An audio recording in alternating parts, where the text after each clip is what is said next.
우리는 지난 주간까지 우리가 화를 내는 이유가 뭘까? 거기에 대해서 우리 알아보았는데 분노의 원인은 누구 때문이 아니에요. 일만 있으면 내가 화를 내게 되는데 그것은 나의 성장하지 못한 내면, 이것을 우리는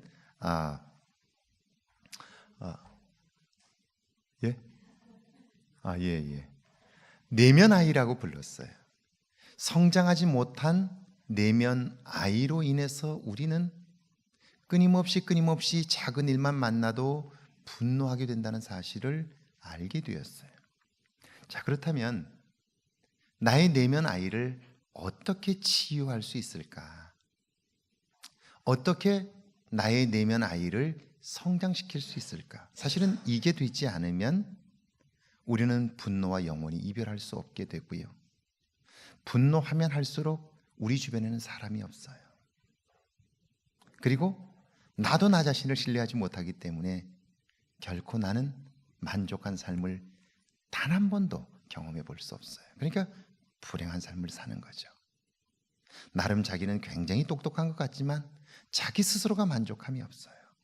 그리고 주변에 나와 마음을 같이 나눌 사람이 한 사람도 없으니까요, 그 사람은 가장 불행한 삶을 살아요. 근데 사실 그건 다른 사람 얘기가 아니고 오늘 우리들의 얘기예요. 특별히 한국 사람들에게 왜 이렇게 통제되지 않는, 제어할 수 없는 분노들이 많을까? 우리가 한번 좀 깊이 생각해 봐야 되는데, 자, 그러면 내면 아이를 어떻게 치유할 수 있을까? 그래서 내면이 어떻게 건강하게 성장하여 어른스럽게 될 수 있을까? 한번 오늘 그걸 한번 여러분들과 영상을 통해서 한번 볼 수 있으면 좋겠습니다. 같이 한번 영상 준비되었으면 보여주시겠어요? 네.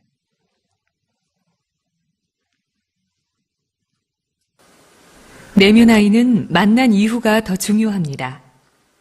여기 자신의 내면 아이를 형상화해 그 상처를 치유하는 사람이 있습니다.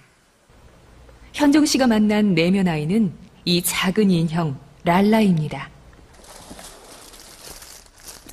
랄라를 만나기 전에 현정 씨는 주변 사람들에게 짜증과 화를 일삼는 일이 많았습니다.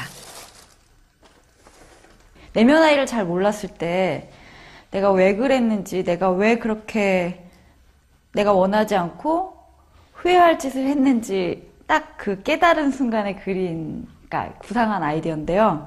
이 내면 아이를 표현하는 그 상징하는 랄라가 저를 막 휘두르고 있는 거예요. 그래서 제가 이제 막 팔이 다 너덜너덜해질 때까지 찢어진 인형.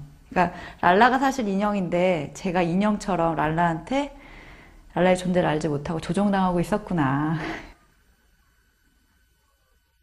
그렇다면 현정 씨가 만난 내면 아이는 어떤 모습이었을까요? 그러니까 어렸을 때 여자애들은 인형을 많이 가지고 놀잖아요. 동생한테 이제 언니니까 양보해. 뭐 이렇게 얘기를 하셨나 봐요. 근데 제가 좀 성격이 자존심이 세서 그런지 나 인형 같은 거 안 좋아해. 이렇게 인형을 안 좋아하는 애라고 저 자신한테 설득을 하고 자기 방어를 했어요. 어렸을 때 갖고 싶은 물건을 가질 수 없었던 것을 깨닫고 그 욕구를 충족시켜주기 위해 자신에게 인형을 선물했습니다. 왜 내 인형이 없었을까요? 참 이상하네. 이제 그때야 기억이 난 거예요. 너무 어렸을 때 얘기니까. 그런데 제가 잊었던 행복이었어요. 제가 그 인형을 샀을 때는. 내가 이런 행복감을 느껴본 적이 있었어. 알고 있었는데 내가 너무 오랫동안 잊어버리고 있었구나. 그런 기분이었어요. 그때부터 현정 씨는 내면 아이인 랄라와 함께 잊고 있던 욕구를 채워가기 시작했습니다.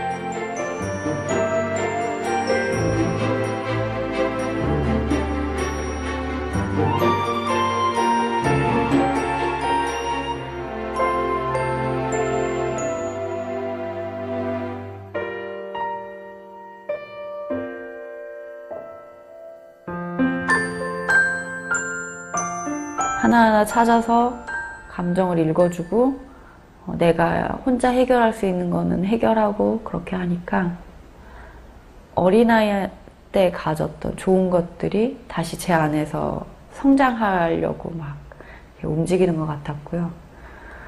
또 하나는 그게 너무 기뻐서 다른 사람들한테도 알려주고 싶은 마음이 들었고요.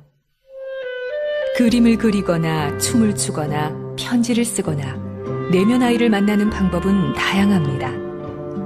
중요한 건 계속해서 그 아이를 만나고 원하는 것을 묻고 감탄하고 칭찬하면서 어린 시절의 상처를 스스로 돌봐야 한다는 것입니다. 그 화 밑에 숨어있는 진짜 원인이 무엇인지, 그것이 어린 시절의 어떤 수치심으로 인한 것인지, 버림받음으로 인한 것인지, 그 감춰진 상처를 이해하라. 그런 것들을 정확히 이해하고, 그리고 그 상처받았던 그 아이, 내면 아이, 그 아이를 정말 진정으로 슬퍼해주게 될 때, 그 아이를 부둥켜 안게 될 때, 오랜 오래된 그 상처, 그 화의 진짜 그 원인이 치유가 되게 되는 거죠.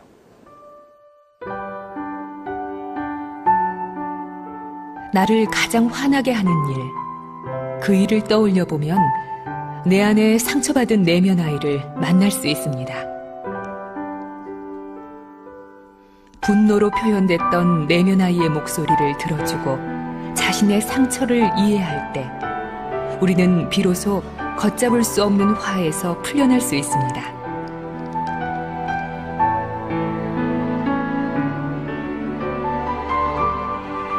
어린 시절로 돌아갈 수는 없지만 아직도 우리 안에 살고 있는 내면 아이에게로 돌아갈 수는 있습니다.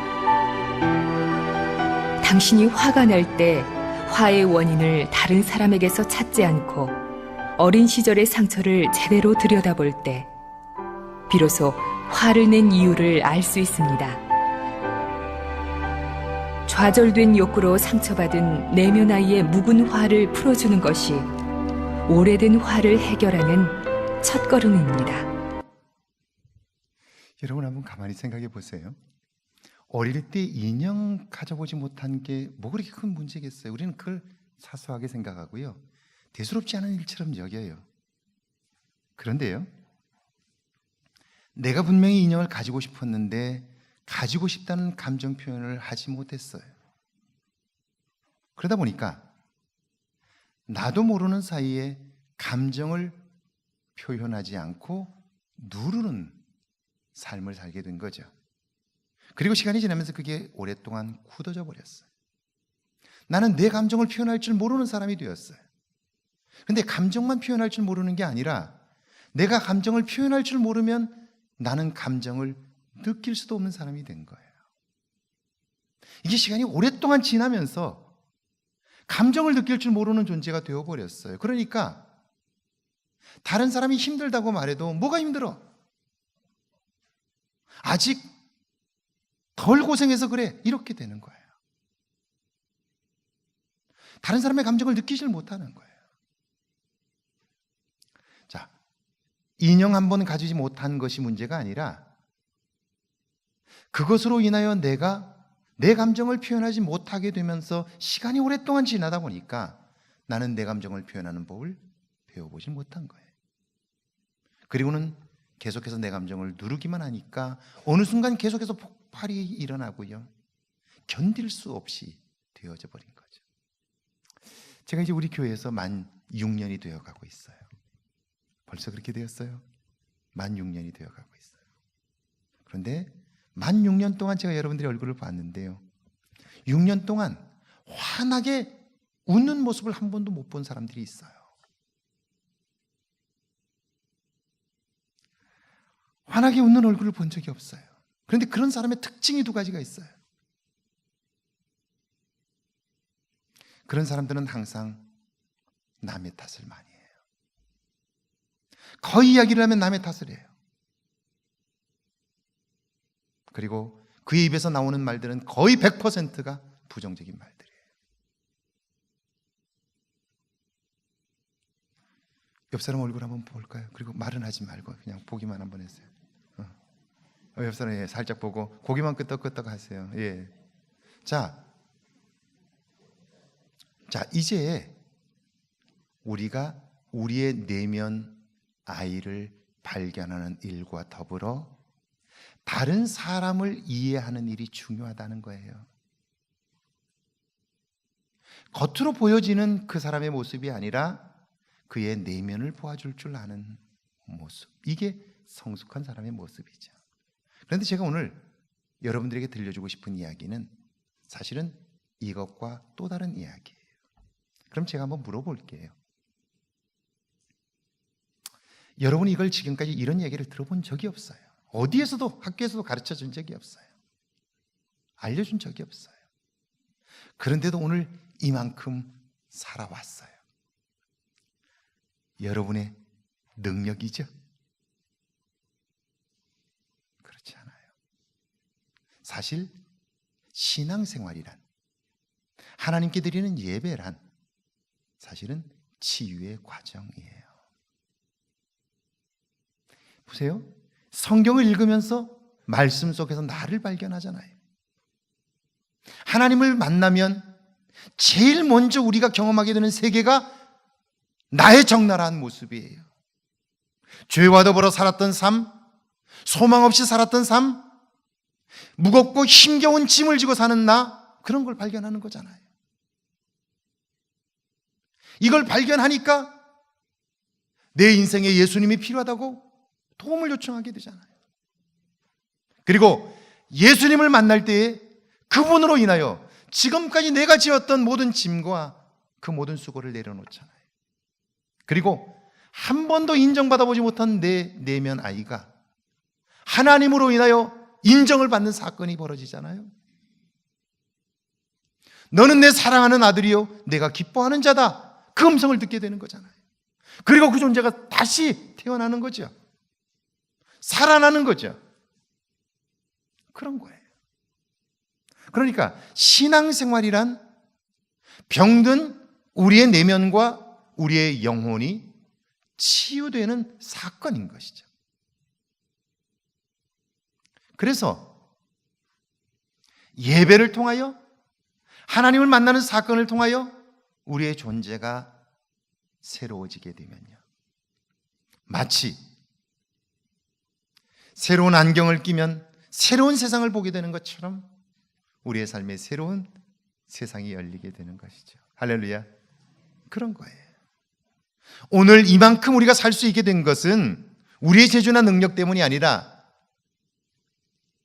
부족하지만, 연약하지만 하나님 곁에 붙어 있으려고 노력하고 예배를 사모하고 교회를 사랑했던 모습 속에서 우리는 조금씩 내면의 연약함들을 세우고 상처난 것들을 치유해 올 수 있었던 것이죠. 할렐루야. 할렐루야. 그런 거예요. 저 역시 제 인생에 온통 세상은 회색빛이었어요.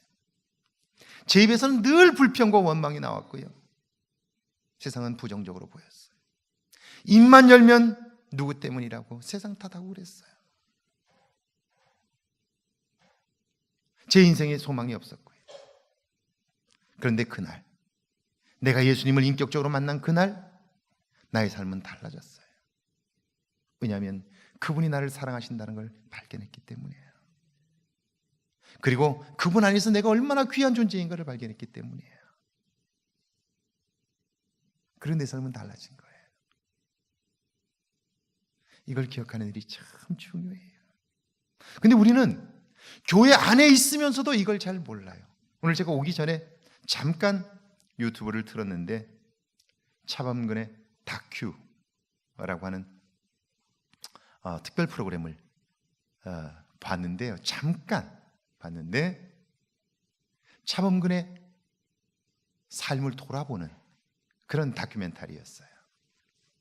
차범근이 독일에 가서 처음 정착하면서 고생해서 그야말로 독일 사람들의 영웅이 된 그 추억을 가지고 독일에 가서 자기가 다녔던 동네 마을들, 시장 골목 이런 데를 다녀보는 거예요. 그런데 그가 첫 해에 분데스리가에서 우승을 하고 우리 종교개혁지를 같이 갔던 교인들은 알아요. 프랑크푸르트 시청 광장 앞에서 프랑크푸르트 모든 사람들이 다 나와가지고 시장 모든 사람들이 다 나와서 그 2층에 꼭대기에 올라가서 우승했다고 모든 사람들이 가득 차 있는 그 광장에서 사람들이 우승컵을 들고 환호를 하고요. 그들이 환호하면 그 우승컵을 들고 그 선수들이 나와서 반응을 하고 그러는데 차범근 선수가 그때 그 우승컵을 들고 사람들 앞에서 막 환호하고 했던 그 광장에 가서 그때의 감격을 다시 한번 생각해 보면서요, 자기가 힘들고 어려울 때마다 다녔던 골목들을 다니는 거예요. 근데 가는데 카메라가 따라다니고 한국 사람들이 몰려다니니까 독일 사람 하나가 와서 한국 사람이냐고 물어봐요. 너 어디서 왔냐고 물어봐요. 근데 한국에서 왔다고 그러니까 나는 한국은 잘 모르지만 나는 차범이라고 안다고. 차범을 안다는 거예요. 차범근 선수에게 나는 차범근을 안다는 거야. 나는 한국은 잘 모르지만 차범근을 안다는 거예요. 그러니까 차범근이 그 사람이 나라고 그러니까 이 사람이 깜짝 놀라는 거야. 제가 그걸 보면서 무슨 생각이 들었냐면요, 우리가 예수님을 알고 있는데 그런데 정작 예수님을 보고는 그분이 예수님인 걸 모르는 거예요. 그래서 뭐라 그러냐면 나는 예수님을 안다고. 근데 정작 예수님이 내 앞에 있는데 그분이 예수님인 걸 모르는 거예요. 차범근을 보고 나는 차범근을 안다고. 한국은 잘 모르지만 차범근을 안다고. 그래서 차범근이 그 사람이 나라고 그러니까 그 사람이 깜짝 놀래가지고 사진을 찍자고. 그리고 가는 곳마다 지금 수십 년이 지났는데도 차범근을 알아보는 사람들이 그와 사진을 찍고 싶어하고 사인을 받고 그러는 거예요. 자, 예배가 뭡니까? 예배란 하나님과의 사귐이에요. 하나님과 사귀는 것이기 때문에 그분과 사귐의 깊이에 따라 그의 존재가 달라지는 거예요. 하나님을 아는 만큼 나 자신을 발견할 수 있고 나 자신을 발견한 만큼 우리 안에 치유가 일어나는 거죠. 밑에 한번 같이 읽어볼까요? 함께 읽습니다. 교회는 예배를 위하여 부름을 받은 영적인 기관입니다. 교회는 마치 광야를 지나고 있는 이스라엘과 모세와 같다고 할 수 있습니다. 모세는 주께서 친히 가지 아니하시려거든 우리를 이곳에서 올려보내지 마옵소서라고 간청했습니다. 그는 이스라엘 백성이 이방인들과는 다른 것은 하나님께서 그들과 함께 하신 임재 때문이었음을 알았던 것입니다. 예배가 하나님의 임재를 경험하고 그분이 행하신 일을 찬양하고 말씀을 듣고 교제하는 것이라면 그것에는 반드시 변화와, 이때의 변화가 뭐예요? 돈 더 많이 버는 거예요? 더 성공하는 거예요? 아니에요. 이때의 변화는 트랜스포메이션이에요. 포메이션이 새로워지는 거예요. 우리 안에 형성되어 있는 나라고 하는 존재, 지금까지 내가 가지고 있는 가치관, 나의 습관, 이런 포메이션이 트랜슬레이션 되는 거예요. 새롭게 되는 거예요. 새롭게 되는 거예요. 이게 변화예요. 그러니까 예배를 통해서 우리는 우리의 포메이션, 우리의 형식이나 지금까지 살아왔던 가치관이나 그 모든 것들이 새롭게 바뀌는 거예요. 그리고 어때요? 그리고 그 변화를 향하여 지속적으로 가게 되는 것, 이게 축복인 것이죠. 그래서 제가 지난 시간에 이야기했는데 기억하시나요? 주일날 얘기했나요? 성경이 말씀하는 축복은 세상이 추구하는 것과는 달라요. 세상이 추구하는 것은 더 많이 가지는 것, 더 높아지는 것이지만 성경이 말씀하는 축복은요, blessing이에요. blessing은 bleed, 피를 흘린다는 말을 포함하고 있어요. 다시 말하면 예수님께서 피를 흘리심으로 주어진 모든 것이 우리에게는 복이 되는 거예요. 그러니까 그걸 통과하지 않은 것은 복이 되지 않는 거예요. 이런 거죠. 여러분, 횡재하고 싶으신가요? 횡재하고 싶으신가요? 아무도 없어요. 건강한 거예요. 그런데 건강하지 못한 사람은요, 복권 한 장 맞았으면 좋겠다 이렇게 생각하는 거예요. 그런데 복권을 맞은 사람이 다 불행해졌다고 말해도 그래도 우리는 그걸 가지고 싶어 해요. 그런데요, 복권이 맞아도 그게 복이 되는 사람이 있어요. 어떤 사람일까요? 어떤 사람? 어떤 사람이 복권에 맞아도 그게 복이 될까요? 자, 이 차이가 뭘까요? 보세요. 횡재하면, 지금까지 횡재한 사람들은 다 인생이 불행해졌어요. 왜 불행해졌을까요? 그런데 횡재해도 불행해지지 않은 사람이 있어요. 이 차이가 뭘까요? 이것은 성경적 진리에 근거하고 있는데 이런 거예요. 이 세상은 딱 둘로 나눌 수 있어요. 하나는 사랑의 대상이고요, 또 하나는 다스림의 대상이에요. 그러면 성경이 말씀하고 있는 사랑의 대상은 뭘까요? 딱 두 가지예요. 하나는 하나님이고요, 또 하나는 사람이에요. 이 둘만 딱 사랑의 대상이에요. 나머지는 모두 다 다스리고 그리고 관리해야 할 대상이에요. 그런데 세상의 가치는 이걸 바꿔놓은 거예요. 어떻게 바꿨어요? 사랑해야 할 대상은 지배하고 다스려야 할 물질은 사랑하는 거예요. 이게 거꾸로 된 거예요. 그러니까 횡재한 사람이 횡재한 것으로 인하여 인생이 망할 수밖에 없는 것은 그는 물질을 사랑하는 사람이기 때문이에요.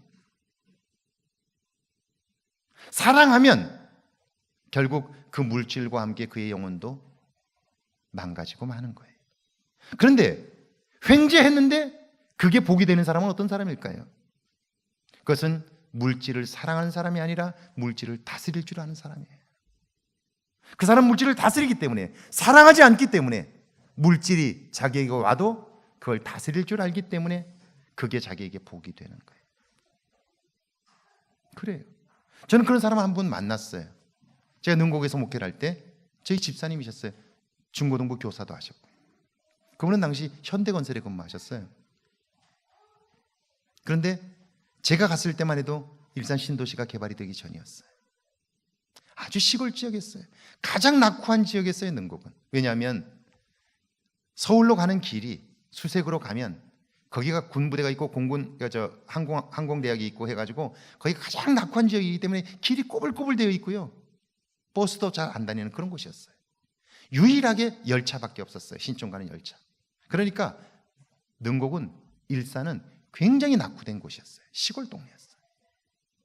근데 우리 집사님은 능곡시장에 부모님이, 능곡시장이 딱 두 쪽으로 되어 있어요. 이쪽 편 저쪽 편. 이쪽 왼편의 절반 정도가 이분 땅이에요. 그런데 갑자기 일산 신도시가 발표되고 능곡의 땅값이 수십 배 수백 배로 오르기 시작한 거예요. 어마어마한 부자가 되었어요, 우리 집사님은. 그리고 실제로 토지가 도시계획에 들어가기 시작하면서 보상을 받기 시작했는데요, 현금도 엄청나게 많지만 가지고 있는 땅도 어마어마하게 많아요. 수백억의 현찰을 가진, 그때는 다 현찰로 줬어요. 현찰을 가진 부자가 된 거예요. 내 통장에 지금 수백억이 생겼다면 현대건설 과장이었는데요, 직장생활 해야 될까요, 말아야 될까요? 집사님 진지하게 제게 고민을 털어놨어요. 어떻게 하면 좋을까요? 친구들은 이제 돈도 있는데 뭐하러 직장생활을 하느냐고, 그 고생을 하느냐고 그러는데 어떻게 하면 좋겠느냐고 제게 물어요. 그래서 제가 물었어요. 집사님 어떻게 하고 싶습니까? 그랬더니 자기는 내 통장에 돈이 얼마 있든 그냥 직장생활을 하고 싶다는 거예요. 그래서 왜요? 그 많은 돈을 가지고 왜 고생하려고 그러시냐고 그랬더니 그분이 이렇게 얘기하셔요. 만약에 제가 이 돈을 가지고 고급 차를 타고 그리고 여기저기 놀러 다니기 시작하면 지금까지 나와 함께 했던 친구들이 내 곁에 올 수 있겠느냐? 내가 주일날 나와서 아이들을 가르치고 중고등부 교사를 할 수 있겠느냐고, 놀러 다니다 보면 내가 주의를 지킬 수 있겠느냐고. 나는 내 인생의 소중한 것, 이것을 놓치고 싶지 않다고 그래요. 자, 그래서 정말 잘 생각하셨다. 통장에 있는 돈은 분명 내 것이지만, 그러나 이것을 내가 다스릴 수 없다면 집사님의 인생은 망가집니다.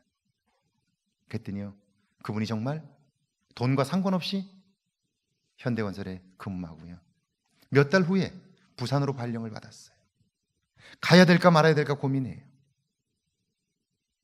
그러더니 결심이 섰는지 부산으로 전근을 가겠다고. 이게 건강한 거예요. 돈벼락을 맞았다고 사람들이 말하는데 그 돈벼락이 그의 삶을 조금 더 바꿔놓지 못해요. 그러니까 건강하게 사는 거예요. 자, 사랑해야 할 것을 사랑하지 못하고 다스려야 할 것을 다스리지 못하면 우리 인생은 엉망이 되고 마는 거예요. 오늘 그 얘기를 하는 거죠. 자, 그래서 하나님이 내 인생의 주인이 되지 않으면 우리 인생은 이렇게 엉망이 되고 마는 거예요. 그래서 하나님은요, 예배자를 찾으셔요. 밑에 한번 읽어볼까요? 밑에 같이 읽습니다. 시작. 건강한 예배는 무엇보다도 목적을 이루는 것입니다. 예배의 목적은 하나님을 만나서 그 결과 사람이 달라지는, 자, 변화란 지금까지 내가 가지고 있는 세상적인 기준, 세상적인 방식, 세상적인 가치관, 이런 것들이 달라지는 거예요. 하나님이 내 삶에 처음 되는 가치관이 달라지는 거예요. 내 삶의 목적이 달라지는 거예요. 이게 변화입니다. 계속 읽어볼까요? 아무리 예배가 사람 보기에 좋아도 하나님과의 인격적 사귐이 없고 예배 후에 영적 변화가 없다면 목적에 도달하지 못한 것입니다. 자, 여기 한번 보세요. 자, 그럼 왜 사람들은 예배를 그토록 오랫동안 드렸는데도 불구하고 변화를 경험하지 못할까?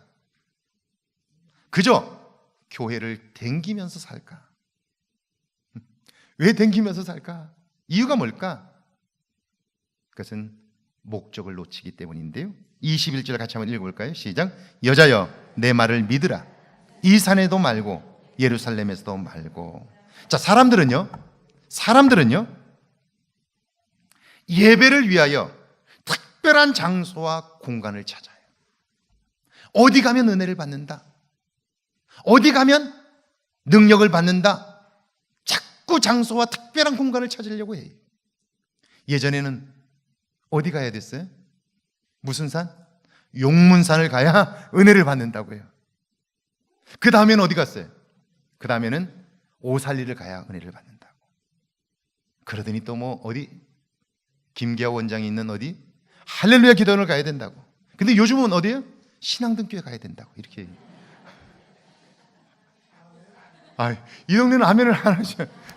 요즘 모든 사람들이 입만 가지고 다 신앙등교회 가야지 은혜를 받는다고. 근데 그게 아니란 말이에요. 자, 장소나 특별한 공간이 아니에요. 그게 아니에요. 사람들은 자꾸 누구를 만나면 은혜를 받고 무엇을 하면 어디가 은혜가 되고 그렇게 생각하는 거예요. 그런데 그렇지 않아요. 여기 2번 한번 같이 읽어볼까요? 시작. 예배는 장소와 공간보다 때가 더 중요한 거예요. 때가 더 중요한 거예요. 어떤 특별한 장소나 공간이 아니라 뭐가 더 중요하다고요? 때가 중요한 거예요. 때가 더 중요한 거예요. 자, 그럼 그 때라는 게 도대체 뭘까?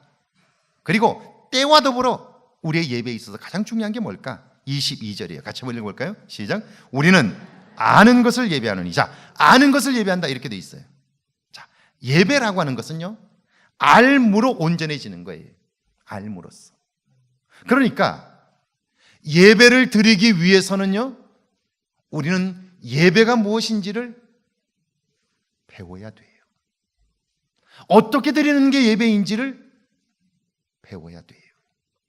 지난번 저희 교회 부흥회를 오셨던 장철근 목사님이 그 교회를 방문하는 사람들마다 똑같은 질문을 해요. 아이들이 초등학교 1학년부터 시작해서 초등학교 6학년짜리 아이들이 어른들과 함께 예배를 드려요. 근데 보통 1시간에서 1시간 5분, 1시간 10분 예배를 드리는데, 그런데 그 아이들이 움직이지를 않아요. 왔다 갔다 하질 않아요. 그리고 그 아이들이 은혜를 받아요. 어른들 예배 속에서 예배를 드리면서 은혜를 받아요. 은혜를 받았다는 걸 어떻게 알 수 있을까요? 뭘로 알 수 있어요? 은혜를 받았다는 걸 뭘로 알 수 있어요? 지금 얘기했잖아요. 은혜를 받았다는 걸 뭘로 알 수 있어요? 눈물 흘리는 걸로. 얌전히 있는 걸로. 여러분, 신천지 가면 아이들 움직이지 않아요. 그러면 그 아이들이 은혜를 받은 거예요? 자, 은혜를 받았다는 것을 어떻게 알 수 있냐면 그 아이의 삶이 변화되는 걸 보고 알 수 있는 거예요. 뭘로요? 변화로만 증명되는 거예요. 변화로만. 그 아이들이 삶이 달라지는 거예요. 삶이 달라지는 거예요. 아이들이 자기 용돈을 절약해서 자기 친구를 위해서 저금을 하고요. 그리고 성탄절이 되면 그걸로 자기 반의 아이를 선물을 하고요. 이런 일들이 생기는 거예요. 삶의 목적을 정하고요. 자, 어떻게 그럴 수 있었을까? 장철근 목사님이 이렇게 얘기를 하세요. 당신이 교회를 개척하고 나서 아이들도 내가 목회하는 교회에 똑같은 어른과 똑같은 한 영혼인데 어느 날 교회를 개척해서 교회를 세우려고 하다 보니까 아이들이 소외되어 있는 걸 발견하게 된 거예요. 똑같은 영혼인데 교회는 그 아이들을 영혼을 방치한다는 생각이 들어서 죄책감이 든 거예요. 그래서 3년이 지난 다음에 교인들에게 공표를 한 거예요. 지금까지는 내가 어른들을 목회하느라 아이들의 영혼을 방치했습니다. 그러나 그 아이들의 영혼도 우리의 영혼과 똑같은 가치가 있는 소중한 영혼입니다. 이제부터는 내가 아이들의 영혼에 관심을 가지겠습니다. 그리고요, 11시 예배를 아이들과 함께 드린 거예요. 토요일 날 거기 보면 나옵니다만은 거기 보면 가슴 뛰는 예배 학교, 이런 것들을 시작한 거예요. 아이들과 함께 토요일 날 오후에 만나서 예배 학교를 시작한 거예요. 아이들에게 예배를 가르치는데 뭘 가르쳤냐고 물어봤더니 당신 신학교에서 예배학 강의를 들었는데 그 예배학 책을 놓고 아이들에게 듣든 안 듣든 알든 모르든 그걸 가지고 가르쳤다는 거예요. 2년 동안. 예배학 개론을 갖다 놓고 2년 동안 아이들을 가르쳤다는 거예요. 그랬더니 어떤 일이 벌어졌냐면요, 아이들이 그 2년 동안을 같이 목사님하고 공부를 하고 나니까 예배가 무엇인가를 정확히 알고 있는 거예요. 그래서요, 이 아이들이 예배를 드리며 은혜를 받으니까 어른들이 모이는 구역 모임에 참석해가지고요, 예배가 무엇인지를 어른들에게 설명하는 거예요. 배운 것을. 아이들이 예배를 통해서 달라지기 시작한 거예요. 변화되기 시작한 거예요. 그리고 그 아이들이 자기들 스스로가 주일날에는 핸드폰을 가지고 오지 않는다. 주일날에는 장난감을 가지고 오지 않는다. 자기들끼리 장난감 가지고 오지 않도록. 왜? 예배에 집중하기 위해서. 이런 일들이 생기는 거예요. 그러니까 이 아이들이 예배에 준비되니까요, 그 아이들을 그 교회는 주일 대예배 11시 예배에 아이들이 나와서 예배 인도를 하는 거예요. 사회도 하고 기도도 그 아이들이 3학년짜리가. 딱 불편한 게 한 가지 있대요. 아이들이 11시 예배를 인도하면 좀 불편한 게 하나 있대요. 뭘까요? 강단이 높아가지고 단을 밑에다가 받침을 해줘도 이게 안 닿아가지고 얼굴이 잘 안 보여가지고 불편하지, 그것 말고는요 아이들이 하는 기도가 얼마나 감동적인지 모른다는 거예요. 그노시스, 예배란 알지 못하면 온전히 예배를 드릴 수가 없는 거예요. 그래서 예배는 아는 것으로부터 시작되는 거예요. 그런데 참 안타깝게도요, 교회를 아무리 오래 다닌 사람들도 예배에 대하여 체계적으로 배워본 적이 없어요. 그냥 나와서 앉아 있으면 예배를 드린다고 생각하는 거예요. 앉아서 딴 생각을 해도 앉아만 있으면, 그 시간에 앉아만 있으면 예배를 드렸다 이렇게 생각하는 거예요. 신앙등교회는 아니고요. 신앙등교회는 아니고요. 가만히 한번 생각해 보세요. 11시에 나와서 12시 10분까지만 앉아 있으면 예배를 드렸다 이렇게 생각하지 않나요? 왜 그래요? 그노시스가 없기 때문이에요. 예배가 무엇인지를 아는 지식이 없기 때문에 그래요. 그러니까 이렇게 된 사람들이 하는 말들이 있어요. 구역 예배 드리자 그러면 뭐라고 그래요? 예배는 간단하게 드리고 빨리 밥 먹자 이렇게 얘기하는 거예요. 예배는 어떻게 하고요? 여러분 잘 모르셔요. 해본 적이 없어서. 저 건너가면 그런 사람들이 많아요. 예배는 간단하게 드리고 빨리 밥 먹자 그러는 거예요. 이게 예배에 대한 지식이 없기 때문에 그래요. 자, 밑에 한번 읽어볼까요? 23절 같이 읽습니다. 아버지께 참되게 예배하는 자들은 영과 진리로 예배할 때가 오나니 곧 언제다? 이때라고 돼 있어요. 자, 그러면 이때라는 말이 무슨 말일까요? 이때는 같이 읽어볼까요? 시작. 이때는 예수 그리스도가 계시는 때예요. 예수 그리스도가 계시는 때. 그 이름의 능력을 의지할 때에 영과 진리로 예배할 수 있고 우리는 온전한 예배자가 되는 거예요. 자, 보세요. 우리가 여기에 나와 있다고 해서 우리가 예배자가 되는 게 아니에요. 우리가 찬송을 부른다고 해서 예배가 시작되었다고 해서 예배가 진행되는 게 아니죠. 예배가 진행되는 게 아니죠.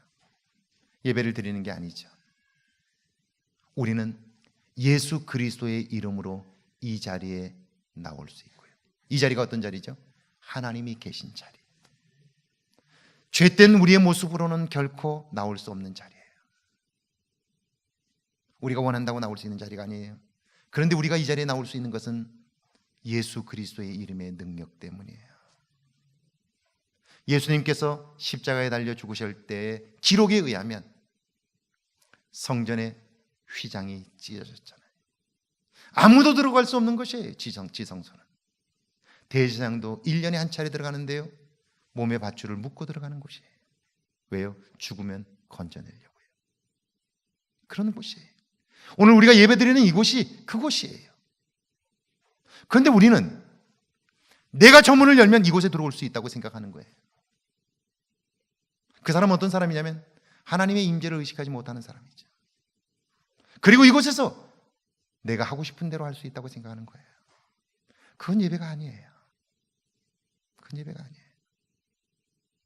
우리가 하나님의 임재 자리에 나올 수 있는 것은 철저히 예수 그리스도의 이름으로만 가능한 거예요. 예수 이름의 능력으로만 가능한 거죠. 그리고 그 예수 그리스도의 이름에 힘입어, 그 능력에 힘입어 나온 사람만이 하나님의 임재를 경험하는 거예요. 하나님의 임재를 경험하죠. 하나님의 임재를 경험한 사람만이 영과 진리로 예배할 수 있고 온전한 예배자가 되는 거죠. 그래서 22절에 보니까 이렇게 되어 있어요. 같이 읽어볼까요? 아버지께서는 이렇게 왜 찾을까요? 찾는 이유가 뭘까요? 저를 한번 따라해 보실까요? 하나님은 우리 한 사람이, 하나님은 내가 행복하게 살기를 정말 원하신다. 왜냐하면 하나님이 아니고는 지금까지 우리가 살아온 삶에 변화가 불가능해요. 내가 나를 볼 수 없잖아요. 내가 나를 안다고 말하는데 정말 나를 모르잖아요. 화를 내는데 왜 내는지 모르잖아요. 내가 지금 살고 있는데 잘 살고 있는지 모르잖아요. 엉망으로 살고 있는데도 나는 잘하고 있다고 생각하잖아요. 내가 다 아는 것처럼 살고 있잖아요. 다 할 수 있는 것처럼 살고 있잖아요. 하나님은 예배자를 찾고 계세요. 왜요? 우리를 치유하셔서 온전한 변화를 경험하도록 하기 위함이죠. 할렐루야. 온전한 변화를 경험하기 위함이에요. 제가 정말 간절하게 바라는 것이 있다면, 특별히 청년들을 볼 때마다 가슴 답답하고 안타까운 것이 있어요. 저는 이렇게 생각해요. 제가 전 세계를 많이 다니진 않았어요. 그러나 가볼 만한 곳들은 다 가봤어요. 제가 확신컨대 우리 젊은이들이 세계를 향하여 나아가면요, 그들은 그곳에서 그 사람들이 부러워할 정도의 놀라운 삶을 살 수 있어요. 제가 100% 개런티예요. 보증할 수 있어요. 에이 목사님, 그 남의 얘기라고 또 그렇게 한다고. 그렇지 않아요. 여러분 보세요. 제가 러시아를 갔을 때 러시아에 살았던 우리 옛날 러시아로 그 정치적인 망명을 해서 갔던 사람들, 그분들이 살았던 땅이 어떤 땅인 줄 아세요? 쓸모없는 땅이에요. 쓸모없는 땅. 거기에 가서 그들이 정착했는데요, 그 땅을 가장 비옥한 옥토로 만들었어요. 그게 우리의 조상들이에요.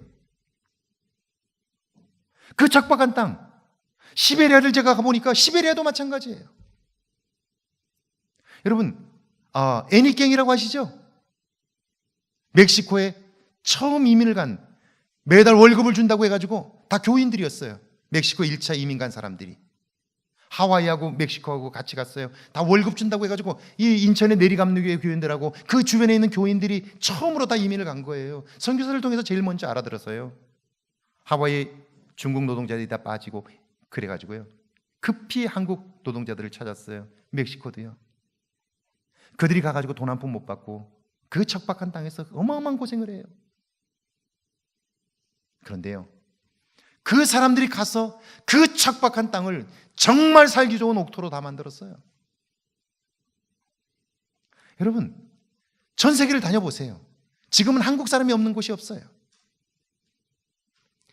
제가 목회를 할 뻔했던 곳이 있어요. 알래스카 제일 꼭대기에 올라가면, 알래스카는 전부 얼음이에요. 제일 꼭대기 올라가면 사람 사는 동네가 하나 있어요. 페어뱅스라고 하는 동네예요. 페어뱅스. 거기 페어뱅스에 한인교회가 하나 있어요. 제가 박사과정을 마칠 때 그 페어뱅스에 있는 장로님에게서 제게 연락이 왔어요. 목사님, 우리 교회 목사님이 안 계신데 우리 교회 와서 목회를 좀 하시면 좋겠다고, 와달라고. 저는 어디든지 와달라 그러면 좋아가지고 가려고 그러거든요. 제가 그래서 근데 너무 추워서 어떠냐 했더니, 목사님 하나도 안 춥습니다, 여기는. 그래서 거기 굉장히 얼음도 많고 추운데 뭘 안 춥다고 그러냐고 그랬더니 그분이 이렇게 얘기해. 다닐 때는 차 타면 되고요. 그리고 미국은 차고가 딱 열려가지고 차가 안에다 들어가면 차고가 뒤가 딱 닫히기 때문에 차에서 딱 내리면 바로 안이 돼요. 그리고 집으로 들어가요. 교회도 차고가 있어가지고 차 타고 딱 들어가면 차 뒷문을 딱 열면 그 안이 내부가 돼요. 그 안에 교회 들어가면 되고, 목사님 전혀 안 춥습니다, 그래. 근데 제가 하여튼 하나님이 안 보내셔서 페어뱅스를 못 갔어요. 그래서 제가 도대체 거기 있는 분들은 한국 사람들이 뭐 해 먹고 사냐고 물어봤더니 뭐 다 해 먹고 사는데, 심지어는 뭘 하냐면요, 한국 분들이 그 알래스카 꼭대기니까요, 빙하를 보러 오는 관광객들이 많아요. 엄청 춥습니다. 거기서 뭐 해요? 한국 사람이 컵라면 팔아요. 컵라면 팔면서 먹고 살고 있다니까. 그러니까 나가면 제가 볼 때 이렇게 다 자리 잡고 살아요. 빈손 들고 가서 우리 1세대들은 다 그렇게 자기 삶을 다 읽었어요. 그러니까 지금 젊은 친구들은 훨씬 더 그때보다 영어도 잘하고 다 잘해요. 나가면 다 살아요. 문제는 가면 나를 도와줄 분이 계시다, 나는 혼자가 아니다, 하나님이 나와 함께 하시다, 이 나의 울타리를 넘을 수 있는 용기가 그에게 있느냐 이거예요. 담대하게 나아갈 수 있는 용기가 그에게 있느냐는 거예요.